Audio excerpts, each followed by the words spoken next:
और अब हम थोड़े बहुत इशारे भारत में उठते हुए देख रहे हैं, स्पेशली ऑपरेशन सिंदूर। अब इस तमाम सूरत में नई दिल्ली धमाके में भारत की जानब से बांग्लादेश के खिलाफ एक नई जंग जो है वो छिड़ चुकी है। ये जो फुटप्रिंट दिख रहा है उससे ये स्पष्ट हो जाता है कि भाई अब ऑपरेशन सिंदूर जो 2.0 होगा वो 2.0 बांग्लादेश से ही आरंभ होगा। लेकिन फिर वो अपने अंजाम को पहुंचने लगता है तो इशारे वाजे होने लगते हैं। भारत जो है इसने बांग्लादेश को लेकर एक इंतहाई अहम कदम उठाया है और इस वक्त जो तफसीलात सामने आ रही हैं बताया जा रहा है कि in the next 24 hours Bharat की जानब से बांग्लादेश के खिलाफ कोई बड़ी स्ट्राइक जो है वो भी मुतवक्के है। ढाका के अंदर जो गवर्नमेंट है यूनिस की, उन्होंने इसको प्लान किया था भारत के अंदर अटैक्स करवाने के लिए। ये भी कहा जा रहा है इसलिए कि भारत की तरफ से भी मुसलसल जो ऑपरेशन सिंदूर 2 की बात की जा रही है उसको लेकर पाकिस्तान में काफी ज्यादा खलबली है कि इसमें जैश-ए मोहम्मद, पाकिस्तान की सरजमीन में बैठे हुए जैश-ए मोहम्मद और अंसार गज़वातुल हिंद, यानी गज़वा हिंद, गज़वातुल हिंद, अंसार गज़वातुल हिंद, जो अलकायदा का एक फैक्शन है, वो इसमें इन्वॉल्व है। एक भी टेरर अटैक हमारी कंट्री में हुआ, it will be treated as act of war. East Pakistan है तो अगर वो अपने आप को ईस्ट पाकिस्तान मान रहे हैं तो फिर आप सिंदूर 2.0 का कहर झेलने को भी तैयार हो जाए। मास्टरमाइंड और सुलहकार के हवाले से तेलखा खेज किस्म की तफसीलात सामने आ चुकी है। आप सुन के हैरान होंगे कि ये दिल्ली ब्लास्ट होने से पहले एक मीटिंग हुई थी। कहाँ हुई है? ढाका में। भारत जो है इनकी जानब से बांग्लादेश के ऊपर किसी भी वक्त या किसी भी लम्हे एक बड़ी स्ट्राइक जो है वो की जा सकती। दोस्तों, पाकिस्तानी मीडिया में ये इस बात का आप देखोगे ना तो बहुत ही खौफ नज़र आ रहा है और वो ये हो रहा है कि भाई कहीं ऑपरेशन सिंदूर 2.0 लॉन्च करने की तैयारी में तो नहीं है भारत सरकार। क्योंकि भारत सरकार ने भाई सिर्फ बयान इतने ही दिए थे कि भाई जो भी इस दिल्ली ब्लास्ट के पीछे होंगे ना उन सबको ढूंढ के निकाला जाएगा और भारतीय खुफिया एजेंसियों को एकदम साफ और स्पष्ट शब्दों में निर्देश दे दिए गए कि भाई जो भी इसके पीछे जो भी कल्प्रिट होगा उन सबको भाई ठिकाने लगाने हैं और जितना हो सके उतना जल्द से जल्द उन सबको ठिकाने लगाना है। और भारत की खुफिया एजेंसी, भारत की पुलिस, NIA भाई हर जगह इतनी रेड मार रही है ना कि कई 100 लोगों को हिरासत में ले लिया और सबको पूछताछ कर रही है। और भाई भारत की खुफिया एजेंसी के ऊपर कोई शक नहीं कर सकता क्योंकि जो उनके अंदर कैपेबिलिटी है ना ये मुश्किल से मुश्किल केस को भी अभी सुलझा सकते हैं। क्योंकि ये नया भारत है और भारत की खुफिया एजेंसी भी नई है, वो पुरानी स्टाइल में नहीं है कि भाई किसी के ऑर्डर का इंतज़ार करें और उसके बाद में नेता लोग बस अपनी नेतागिरी करें। अब माहौल वैसा नहीं है भाई। अब भारत की सरकार एकदम स्पष्ट है और भारत की सेना को खुला हाथ है, भारत की एजेंसियों को भी खुला हाथ है। जांच पूरी करो और जो भी इसके पीछे हो उनको भाई ठोक दो।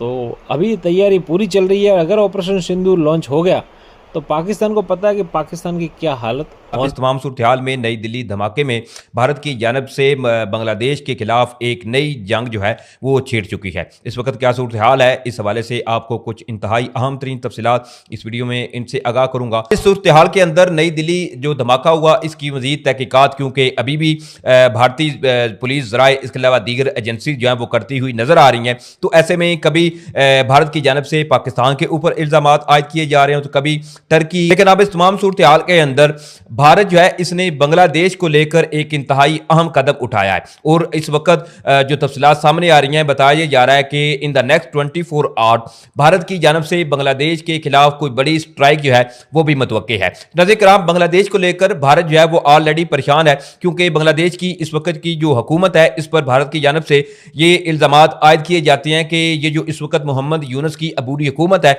ये पाकिस्तान की बनाई हुई हुकूमत है, कभी कहते हैं अमेरिका की बनाई हुई हुकूमत है। क्योंकि बांग्लादेश में मुख्तलिफ किस्म के पाकिस्तान के डेलीगेशन जो थे इन्होंने दौरा किया और बांग्लादेश के जो आर्मी के डेलीगेशन थे इन्होंने पाकिस्तानी दौरे किए। अब इस तमाम सूरत में एक बड़ी खबर ये सामने आ रही है कि जो भारत जो है अब इसने ये दावा किया है कि नई दिल्ली जो लाल किले मेट्रो स्टेशन गेट नंबर 1 के करीब जो धमाका हुआ था अब इसके इल्जामात भारत की जानब से बराह रास्त बांग्लादेश पर आयद किए जा रहे हैं। और ऐसे में खबर ये सामने आ रही है कि भारत जो है इनकी जानब से बांग्लादेश बांग्लादेश के ऊपर किसी भी वक्त या किसी भी लम्हे एक बड़ी स्ट्राइक जो है वो की जा सकती है, क्योंकि बीजेपी की हुकूमत या नरेंद्र मोदी को जो है वो इस तमाम सिनेरियो के अंदर या अपनी आवाम को एक नई डायरेक्शन देने के लिए कोई ना कोई ऐसा कदम जो है वो उठाना पड़ रहा है, ताकि लोग जो है इनमें फिर बीजेपी की हुकूमत की एक वाह जो है वो कराई जाए। अब इस हवाले से बताया जा रहा है कि India wants Bangladesh of military action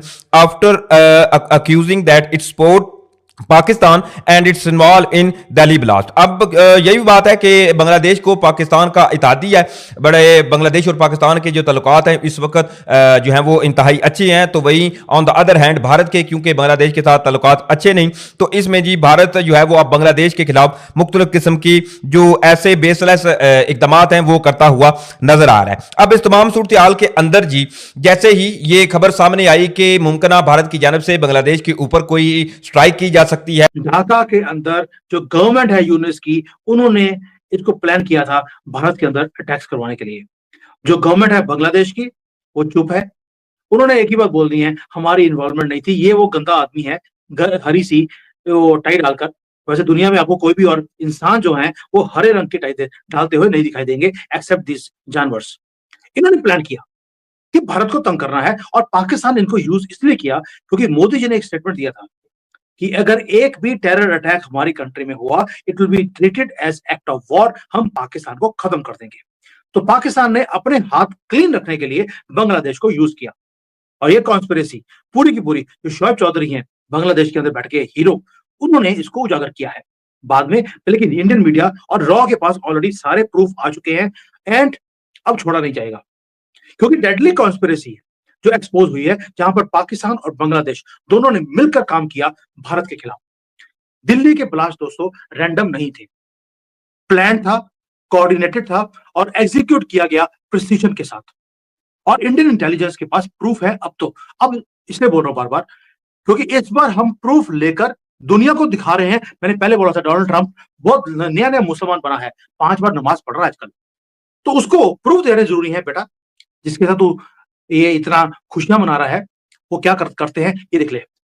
और शॉकिंग एविडेंस क्या है कि अक्टूबर के एंड में एक बहुत ही अपस्केल नेबरहुड है ढाका में, वहां पर सीक्रेट मीटिंग होती है, जहां पर पाकिस्तान का most wanted terrorist Saifullah Saif वो ज्वाइन करता है वर्चुअली ताकि पकड़ा ना जा सके। ऑनलाइन मीटिंग होती है, और बॉम्बशेल ये है कि गवर्नमेंट में जो यूनिस गवर्नमेंट है उसके 2 ऑफिशियल्स उस मीटिंग को अटेंड करते हैं। ये ऑफिशियल्स हैं, सेक्रेटरी ऑफ होम अफेयर्स का आदमी वहां बैठा है टेररिस्ट के साथ, प्लान करता है कि भारत में बॉम्ब ब्लास्ट कैसे करने हैं। दोस्तों ये स्पेकुलेशन नहीं है, इंडियन रॉ के पास अब नाम है, एविडेंस है, प्रूफ है कि किस तरह से मीटिंग हुआ, कैसे ये कॉन्स्पिरेसी क्रिएट करी गई। अब आते हैं कि नेटवर्क क्या था। प्लान बहुत ही सोफिस्टिकेटेड अब पाकिस्तान की आईएसआई ने बनाया, कि प्लान था आईएसआई का, टेरिटरी यूज करी जाएगी बांग्लादेश की और टेररिस्ट यूज किए जाएंगे भारत में। वही डॉक्टर और इंजीनियर पढ़ लिख कर भी जाहिल के जाहिल, व्हाइट कॉलर टेररिज्म यूज किया गया। एजुकेटेड प्रोफेशनल्स जिसके ऊपर आपकी कभी नजर थी ही नहीं। 3000 किलो के एक्सप्लोजिव्स पाए गए हैं उनसे, 6 डॉक्टर पकड़े गए हैं। अभी तो लाखों में डॉक्टर हैं भारत में, सारे के सारे जिहादी हैं, लिखवा लीजिए मेरे से। और क्योंकि नेटवर्क बहुत डीप है, इनको तो मौका चाहिए जिहाद करने का, ये एकदम से डॉक्टर से जिहादी बन जाएंगे।